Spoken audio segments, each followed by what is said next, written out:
আমি বাংলাদেশের এক নাম্বার সুদর্শন পুরুষ। এই তুমি ম্যাডামটা কি বলছো? তুমি আমাকে চেনো না?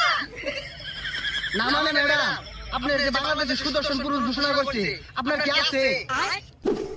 গল্প সিনেমা নয়, গল্প কাহিনী নয়, নয়তো কোনো মহাকাব্য। নাম্বার ওয়ান ডলফিন খান। উফ গরম। হাই, কি বলে? আমি বাংলাদেশের এক নাম্বার সুদর্শন পুরুষ। কি এগুলো সুদর্শন পুরুষ? আমি বেড়া না বেরিয়ে এর তো বুঝতে পারতাছি না। আহা, এ ভাইয়া যে কি বলে না? এই ভাইয়া, আমি হচ্ছি সুদর্শন পুরুষ ভাইয়া।